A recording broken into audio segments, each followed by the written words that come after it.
Good evening, good evening. All right, y'all. So we are back, right? I know I'm having some conversations personally with people and just talking about, okay, y'all, the streams are coming, right? We took a break, a much needed break, I must say, but definitely wanting to reconnect and establish some things as we move forward and close out the year in a very meaningful way. So, jumping right in, y'all. So we're talking about pressure versus precision.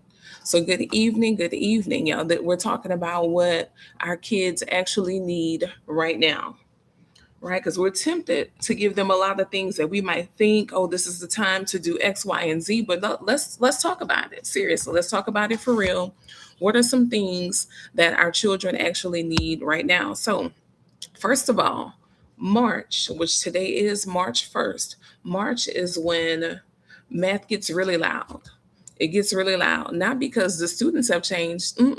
A lot of things around them and their environment changes. The system itself, the way things are structured, it becomes a very anxious environment, honestly. Like what? So this is when benchmark data conversations increase, right? They're more frequent. This is when a lot of spaces, learning spaces, start doing the state test countdown, right? So when this March hits, we start counting down. We start keeping track of how many weeks, how many days, really, until you take your state test. Slash, March also adds some added pressure if your kids are in transition years, right? That jump going from second to third grade, that jump going from fifth to sixth, going from eighth to ninth, and then obviously 12th grade comes with its own set of rules and regulations, right? So maybe this is a time of year because of preparing for these state tests and just different benchmark data points and all of that, homework intensity shifts quite a bit. But remember that here at Holistic Fluency, we always want to make sure that even while we're doing our math thing, right, and we're making sure we're handling business on the math side, that we're considering the whole child. So then if your child is involved in extracurriculars, y'all, that is a whole nother aspect of life. This is also peak competition, tournament, and like the final ramp up of all those seasons right before the school year, and often the tournament cycles and competition cycles finish out. So we have all these different layers happening all at once. Please do let me know if any of this sounds familiar to you. If you're like, Anika, I'm living this out right now, let me know. Let me know. So, one thing we want to be clear about though, because sometimes it gets very misconstrued, it gets confusing, right? People think it's one thing, but it's something else. A lot of times, as the pressure is increasing, volume increases. So people start doing more things. We're doing more, but is it impactful? Is it having the influence, the desired outcome that we want? Or are we just doing a lot? That's two different things. That's two different conversations. So the distinction we're making sure that we have this evening is pressure versus precision. Because again, pressure, we're doing a lot. We're increasing the volume. You see all these things happening, but with precision, that increases clarity, being super clear in that. So think for a minute, reflect for yourself. Are we preparing our children, or are we just panicking around them? Which one is happening most consistently? Sit with that for a minute. Are we preparing our children, or are we panicking around them as everyone's ramping up, getting ready for these different happenings? Okay. While you're thinking about that, I actually also have a question for you. So, and I want you to be honest about it. I'm going to drop it in the chat. So, when your child struggles with homework, and I want you to drop the letter below. When your child struggles with homework, what is your tendency? What do you tend to do? Right? Do you tend to A, push harder? Like, all right, just focus, focus. B, do you get frustrated? If they're frustrated, you get frustrated too, right? C, do you take over? Like, all right, this is how we do it. This is how we're going to get the job done. Or D, do you pause and ask questions? Which one do you tend to do? What's your tendency? I'll ask you again.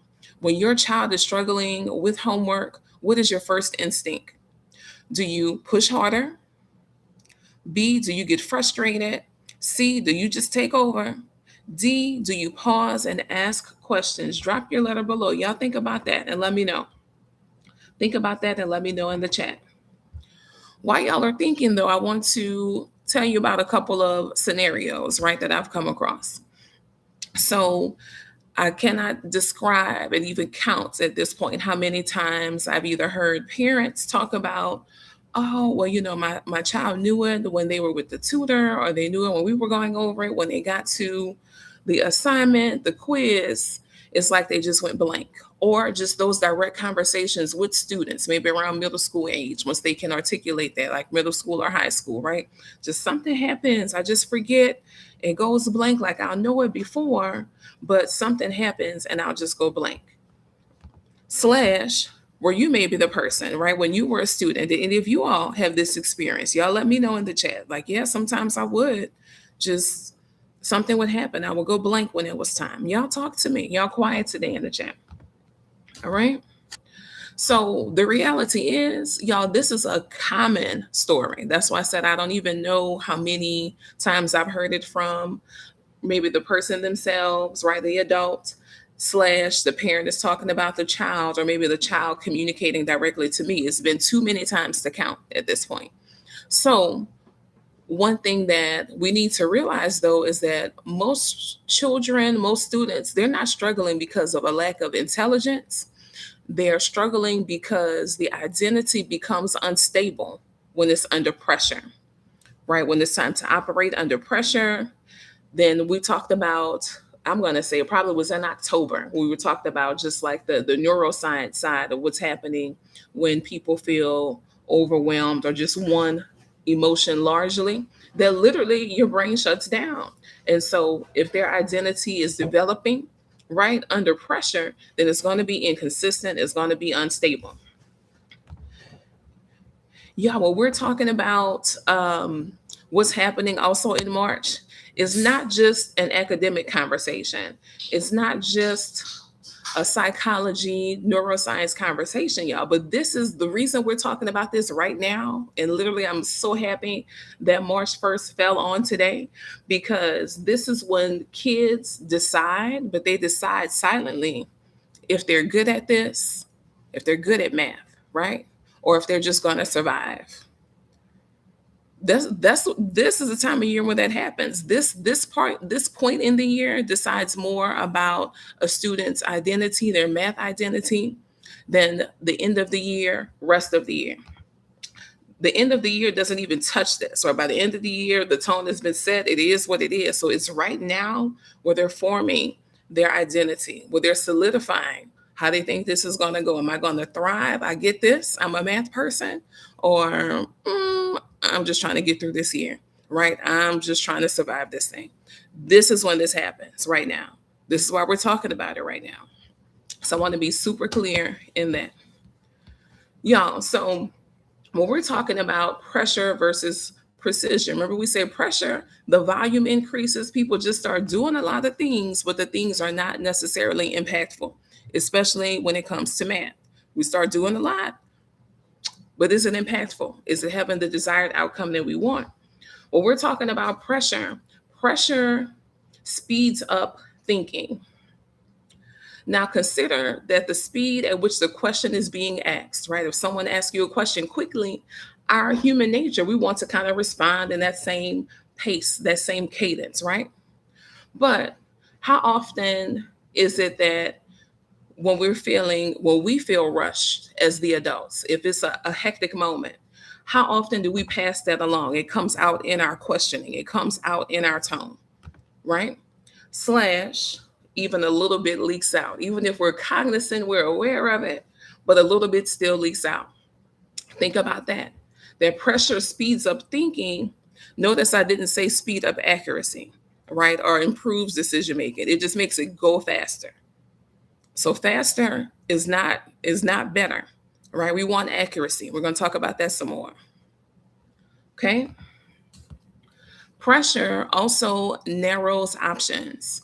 When we're talking about narrowing options, I'm thinking about it from two lenses, right? Both immediately, because you're deciding as a child, right? If you're getting your math identity together and you're narrowing your options, you're like, nope, again, this is not for me, and this is how my math life and math journey is going to be. Slash, the high level version is you're deciding then certain jobs that you're not going to do, that you're not going to be talented in, that you're not going to qualify for, right? Because of this relationship with math. So y'all see the immediate but also the big picture impact, because that's what we're talking about so much. Because just fast forwarding, so many people, or people of all ages, whether it starts young, they're talking themselves out of certain trajectories and career paths simply because mm-mm.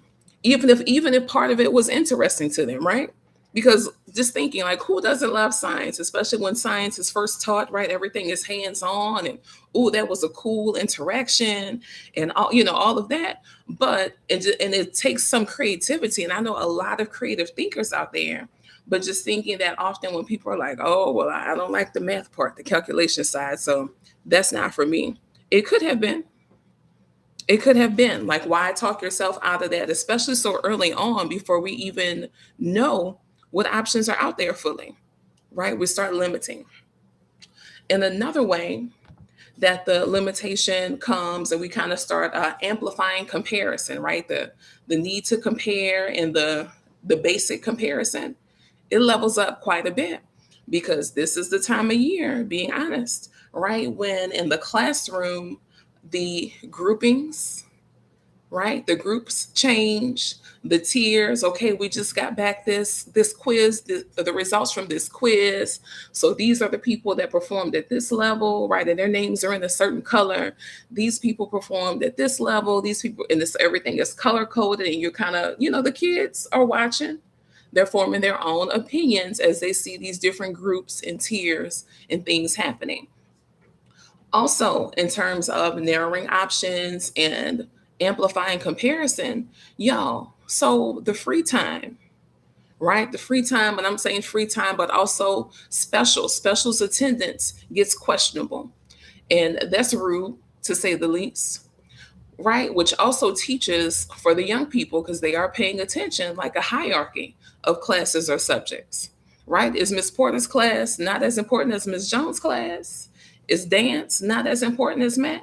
Again, y'all, that's mixed signals, and that's ignoring the whole child. Because if the whole child, right, is attending class, and the whole child, right, everyone needs some type of creative, and especially as a young person, right, an outlet where you're moving, you're expressing yourself.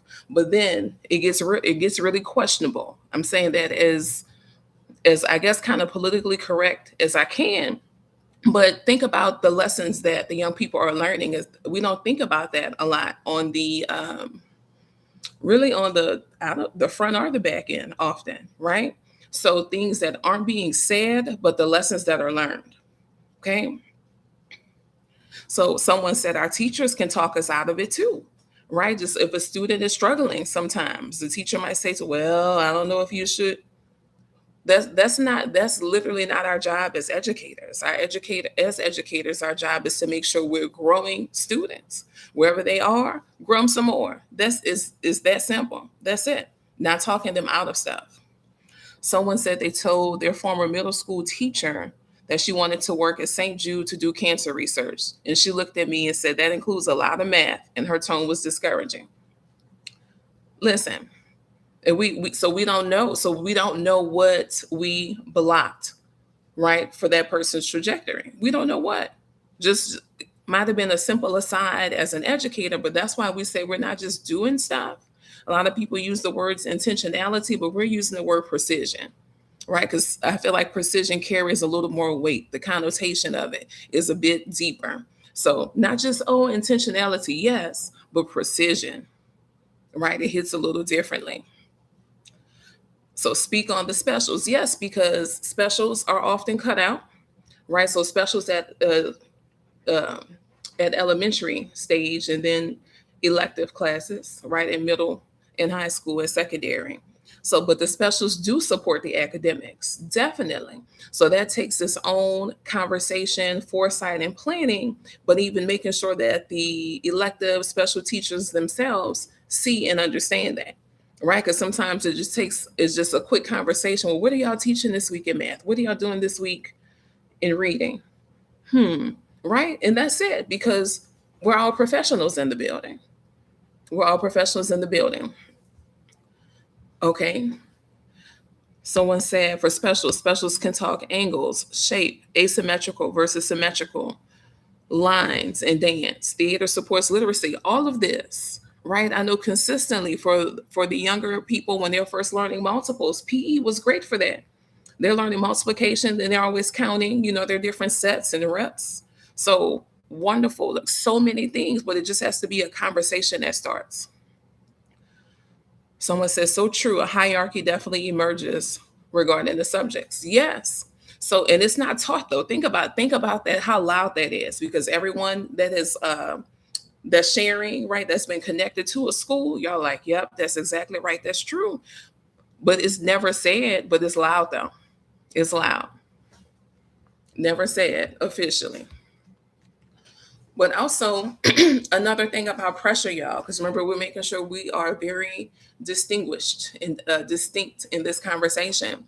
Also, with pressure, pressure rewards visible speed. So it's more about what we see.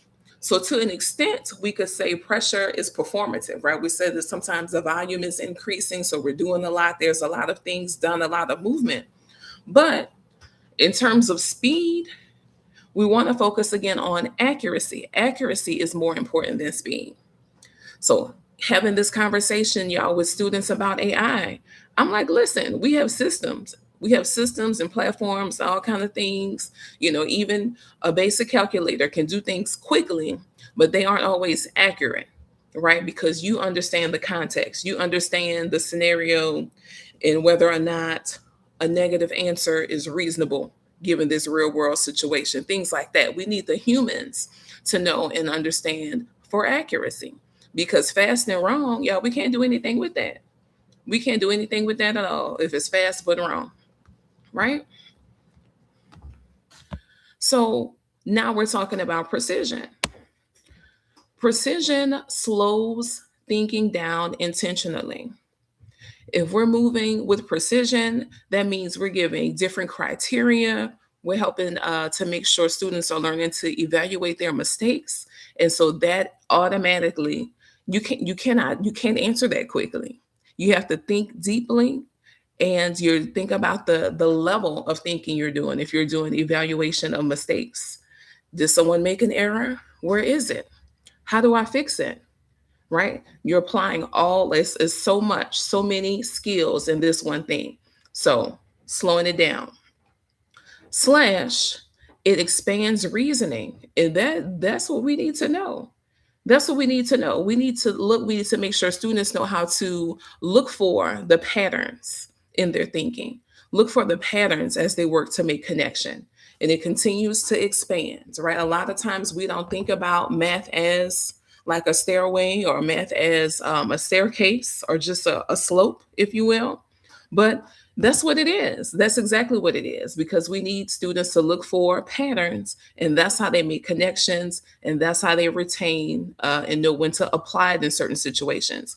It's not just sitting down. Do you remember the rule? What does the rule say? No, you've seen some questions like this. Look, we're making some comments on the patterns for how the answers resulted, how we got to our answers. We have a new situation, but it's similar.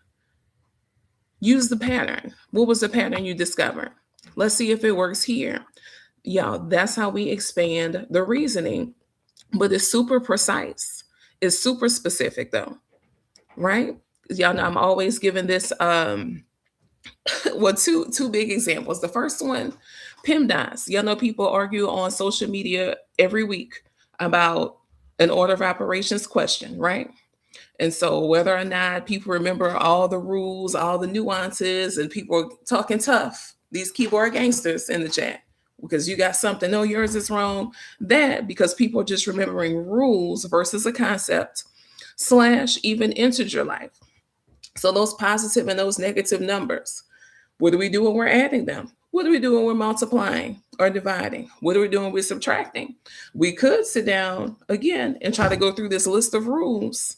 However, patterns are much more solidified in your brain space. When you discover it, when you work through it, when you notice and you compare, y'all. So it's not just sitting down, what's the rule? What's the rule? No, you have some specific things, some specific experiences that we curated, right?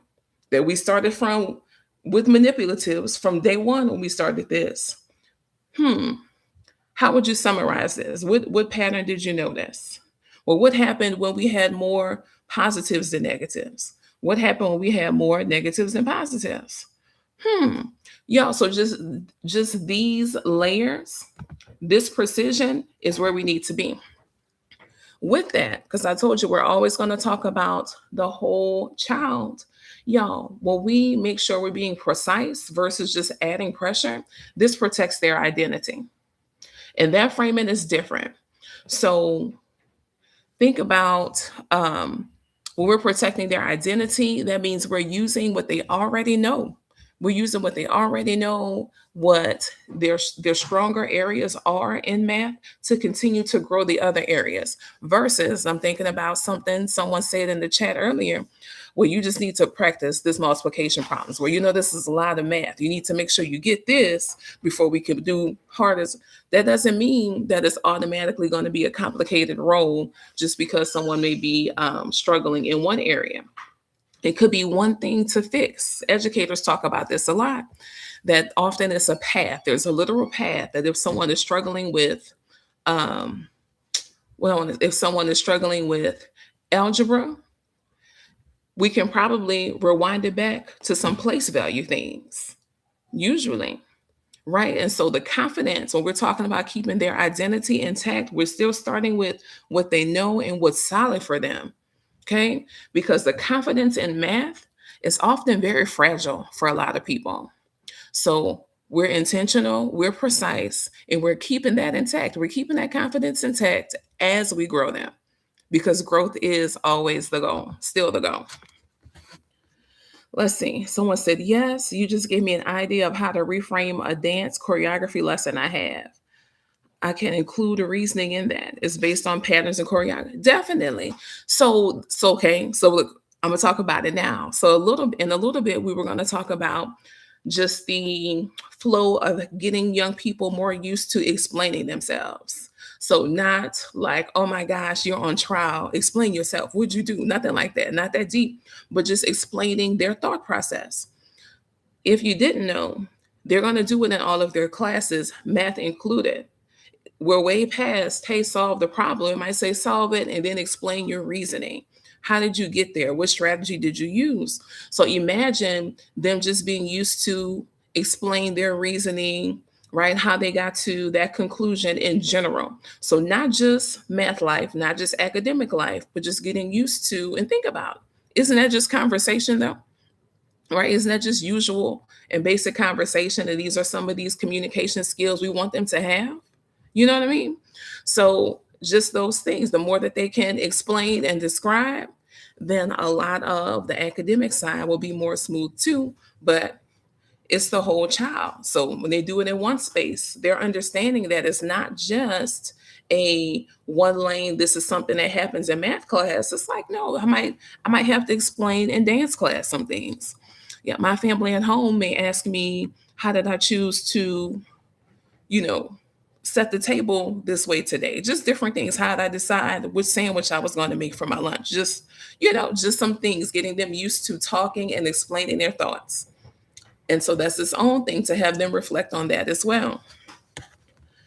Someone said, I didn't understand why letters and numbers had to be together. So, and we've talked about some of this before, but I think I'm going to do some more visuals again. Just literally people y'all, we've all been doing algebra since kindergarten. Since, most students, when I first tell them that, a couple students are like, ma'am, Get some more people. You need some evidence. Get some more people. But when we rewind the tape back, and I'm going to do this, I'm going to do this on a live soon. Then we're going to talk about y'all. Like there's always strands. So there's we say it's vertically aligned. There's always nuggets that we can trace. We can trace it up or trace it backwards. All right, always, always. Let's see. But what I realized as I became older, my gaps were simply that I didn't have the prerequisites locked in. I didn't have enough practice with that skill before moving on. Yeah. So, and a lot of times the practice with the skill is because people, and I fuss about this. So y'all have heard me fuss about it. That if there are three solid phases of learning math, sometimes people skip the first one. Excuse me. If it's only three phases, that means each one is worth 33%, right? So that means because you skipped a step, we're already at about a 67% success rate. That's rude. That is rude. Like, why would we do that? Why would we start our kids off with, okay, we're going to get 67% of the experience? Out of order and rude. It is. So we're making sure that we go through all the layers so they have all of the full experience and exposure. Okay. Because again, yeah, sometimes it's, we didn't get enough. We didn't get enough of the skill locked in. We didn't have enough practice, but it's because we skipped some moments. All right. So, true story, we've been doing math since kindergarten. Yes. And I promise you, you've been doing algebra since kindergarten. I promise. That's going to be a good one. That's going to be a good one. We go through that.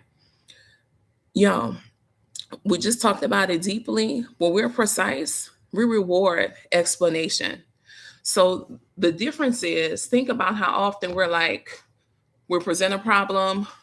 What's the answer? Okay. So wait a minute. We want to make sure we reward the explanation versus the final answer. So when students do explain their reasoning a good bit in math class, they do have to explain on these state exams. So practicing again regularly and in situations that are directly and indirectly, hint, hint, wink, wink, related to math is a must. We have to do that. So in general, insight into their thinking is really invaluable. So too often people correct blindly. You know what I mean? So, well, this is usually the issue or the adjustment. So let me just yeah, listen to them, hear them out. Because it could be something way different than what you're thinking. And something else needs to be addressed. So when we're thinking about that, because especially if you've been teaching for a while, there are patterns. We call them like historical misconceptions, right? There's patterns for certain topics, certain concepts. However, one thing I hope everyone is paying attention to, just as the generations of children, like certain characteristics and qualities and frames of reference for the kids are changing, y'all, that means that the historical misconceptions are changing too. So what you thought was a historical misconception for the kids in 2016, not in 2026. So that's why we wait and hear them out in their reasoning before just jumping in to correct them blindly. Like, all right, well, this is normally what it is. So let me start from scratch. You probably don't have to start from scratch, and it may not be what you think it is. So let them talk to you about it. Hear them out. For example, I was working with a middle schooler, and this middle schooler, so sixth grade, it was one of the transition years. We were doing some integer work. That's why integers has been my frame of reference with you all today. But he had been doing integers and practicing with integers and all the operations, y'all, since the fall. But I was, look, I was shocked. I was shocked a bit when he was solving a problem and he internalized, because he had internalized something that elementary teachers say, and it still was with him, even though he was not in elementary anymore. He had learned some new stuff. I'm gonna tell you exactly what he said. So he was solving a problem and he said, okay, so we can't subtract a larger number from a smaller number. I said, pause. I said, yes, we can. I said, and that's how we get into the negative numbers. I said, and you've been visiting integer land since the fall. And so then it clicked for him that this is what the other side of the number line had been looking like the whole time, but his default was still the thing that was repeated often. Well, you can't take a larger number from a smaller number. I was like, pause, sir, but you've been doing this for months now. You have. You have, right? So just again, sometimes the pause and hear it, letting letting them say what they need to say. But then as soon as he said that and we talked about it, then he knew exactly what experiences. Someone said I didn't have enough practice. He knew exactly which practice and which patterns to draw on. So it clicked. But imagine if I had been so busy to rush to fix what I thought was the challenge, that we would have missed that powerful moment. But that was a quick fix on top of all those things, right? It wasn't even that deep. Someone said employ good active listening skills is a must to help and support students. Definitely. Giving them space. Sometimes we're too quick to jump in and we haven't even heard the fullness of it all. So, to give some everyday examples of how it might show up and to reframe, to shift. Y'all, pressure can sound like, well, you knew this yesterday. But precision sounds like, okay, walk me through where your thinking shifted. Walk me through. So, how did we get here? Walk me through the problem, right? Pressure sounds like, well, just focus. Precision sounds like, what distracted your strategy? So let's make sure that we feel that part in a sharp way. And I want to be clear, we're not fussing, we're not attacking anybody, but we're exposing patterns. Like we said, so much of this work, our work, math life, the communication side, it's about patterns. So we want to make sure we're reflecting on and have people we're exposing and have people reflect on patterns in both spaces. Really quickly, y'all, I have something kind of fun for y'all this evening. So I've been thinking a lot about, and sometimes I laugh and I wonder, I'm like, am I the person that overthinks movies? Like, I don't just watch movies and watch TV just for pure entertainment. Like, there's always something else I'm processing on, right, in my mind. So I was thinking about the movie Encanto. And granted, I still don't know if I've seen all of the movie from beginning to end fully. I've seen different parts and different chunks, wife, mom life, working woman life, right? But listen, I think I have the gist of it and I've seen most of it. But in Encanto, Mirabelle wasn't powerless. She just didn't present her power. She just didn't present her gifts in the way that the family recognized at first. So it wasn't that she was giftless, because she was not, and she just didn't have visible powers. So the reality was the family, AKA the system, right? The existing environment celebrated spectacle, not the subtle strength, not the subtle strength that she had. So, what does that mean? You're like, Anika, okay, you said you learned something. Yes, about math identity. It made me reflect on that for a lot of our young people, because some children do not perform loudly in math. They're going to process quietly. They might hesitate a little bit, right, when you call on them or just anything public. Pressure compares powers, right? What the family was doing. It was always a big celebration, right? When someone got their power, whatever it was, their gift. But precision recognizes the contribution, because who kept that house running and kept the family together in the movie? Mirabel, right?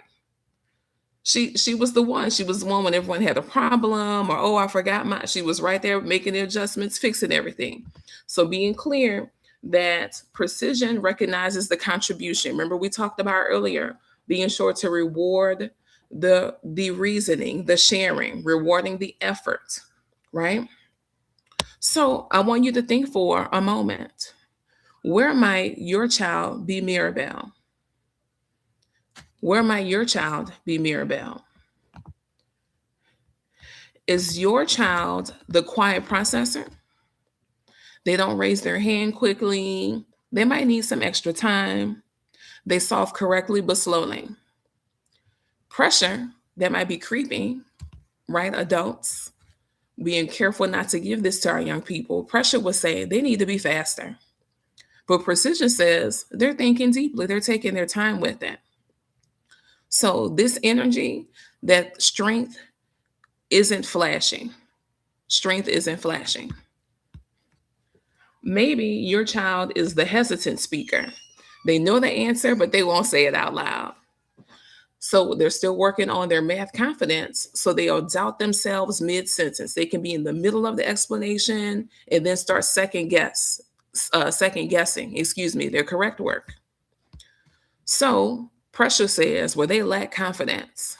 But precision says they need to feel a little more safe when they're making their mistakes, right? They need to feel a little more safe. So here, the thought is the gift is present, but the visibility is missing. The gift is there, right? But they're just not showing it as much. So giving them space and building them up so they feel safe doing that. Excuse me, y'all. So maybe you have the average student. Your child isn't struggling dramatically, nothing serious, right? But they're also not excelling dramatically either. They get overlooked because they're in between. So pressure's like, they're good, they're fine. But precision says they might be invisible. Right. There's a book about this, a book called Between the Cracks. And it talks about exactly that happening in school, especially as kids get to about the upper elementary, middle grades, that they start slipping between the cracks because they're not doing poorly, they're not excelling, they're just in the middle, but eventually they're slipping, right? They're slipping between the cracks. So it's actually a children's book. It's actually a children's book, but being careful that we don't let that happen, that we don't let them become invisible, that we want to make sure that their contribution is emphasized and not underestimated. All right, maybe you're in the year of transition. You have a transition year child this year. Like we said, second grade going to third, because that's the big jump to start taking state tests. Fifth grade going to middle school, eighth grade going to high school, 12th grade closing out that K-12 career, right? So maybe your child is adapting to new expectations.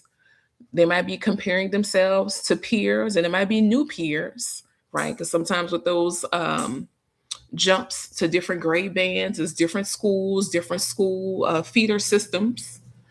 Then maybe they're adjusting to new graded systems, right? Especially I'm thinking about my second graders. Second graders, you go from kind of like a plus and a check mark or a 1, 2, 3 to no, third grade, you have some grades. You have some numbers and some letters, right? So pressure says, well, they need to step up. We got to step it up. But precision recognizes, you know what? They're just recalibrating. They have to get used to this new system. They have to get used to this new space, new people. So what's happening is their identity is shifting quietly. Now, Mirabelle, she didn't lack power again, but the system as is lacked perception to see the power. So before we increase pressure, and I'm blinking slowly, before we increase pressure, we need to ask, are we misreading these quiet strengths? Because those were I gave y'all a lot of potential profiles, right? Are we misreading the situation? Let me see what y'all said in the chat. That's a great application from the movie to math. So listen, so much, right? I've been just thinking about a lot more of the common movies that families watch and know, but a lot of them are teaching a lot of stuff. So some things on the communication side and some things that we can definitely carry as we're talking about math confidence, math identity, and then math engagement. And so we're going to be talking about that in these weeks. So definitely excited to share more of those thoughts that I have.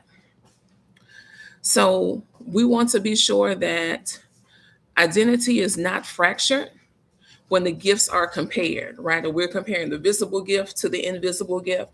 We want to make sure that we're helping identity to be stabilized because, again, contribution is recognized.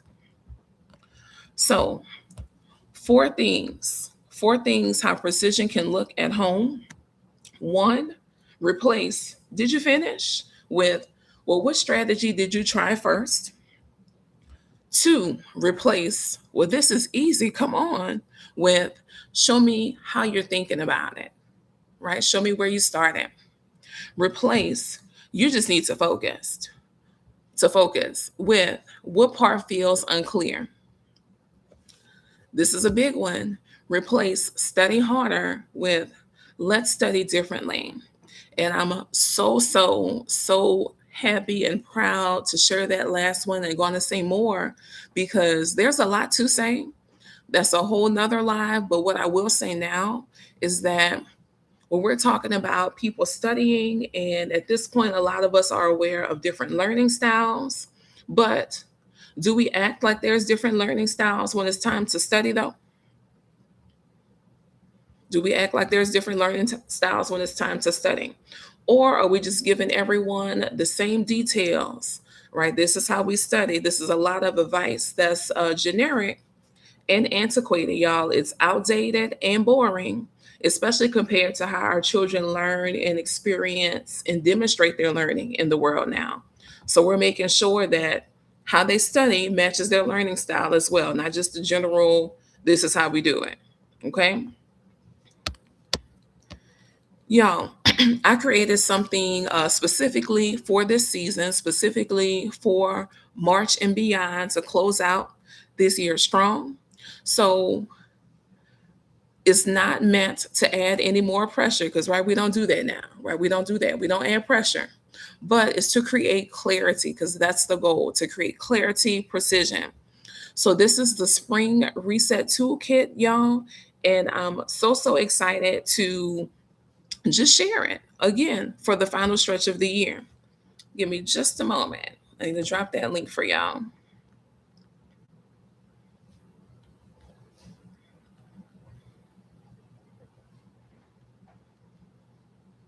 Uh-oh. Like I thought I had all my links ready to go.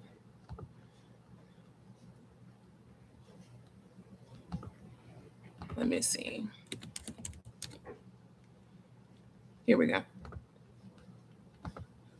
All right. So what I will say about this, right, is not to say too much repeatedly, but what I will say about this is that there is a special rate this week for founders, right? If you get it this week, it'll be $27. And then after that, it will be $37. It'll go up a little bit.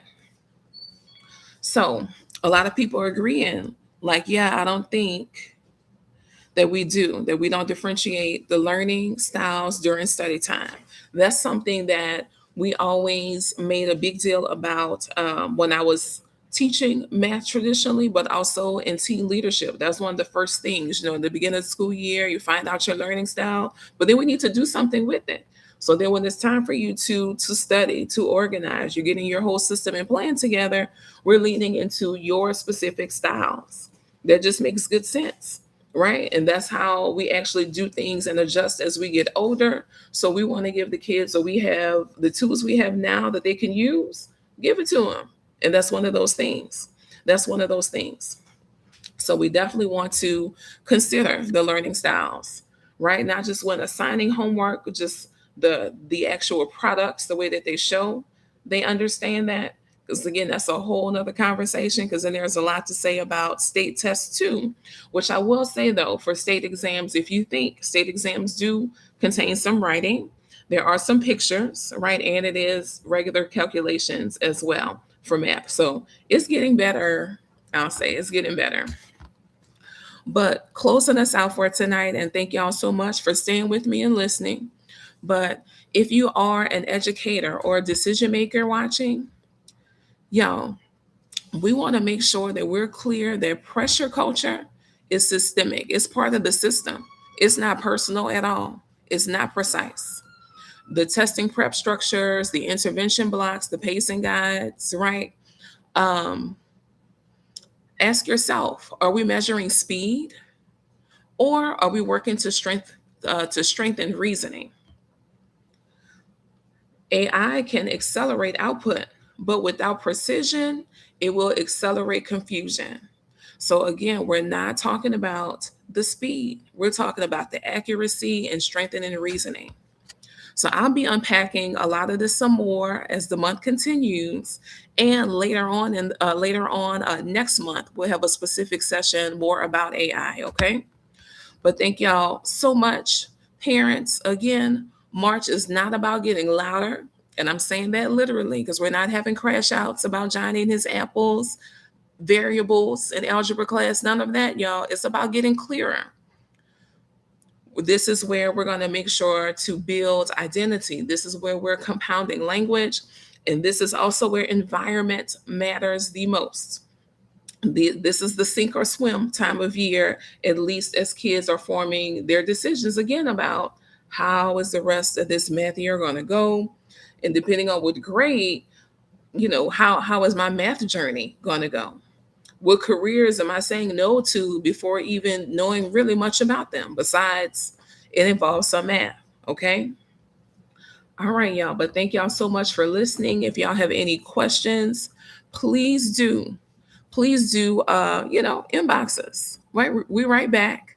If you have any questions, feedback, I would love to hear your thoughts on our spring reset toolkit, because it literally was designed with this time of year in mind, because there's a lot going on. As we talked about it from top to bottom today. But thank y'all so much, and I'll see y'all next week. Glad to be back, y'all. Bye bye.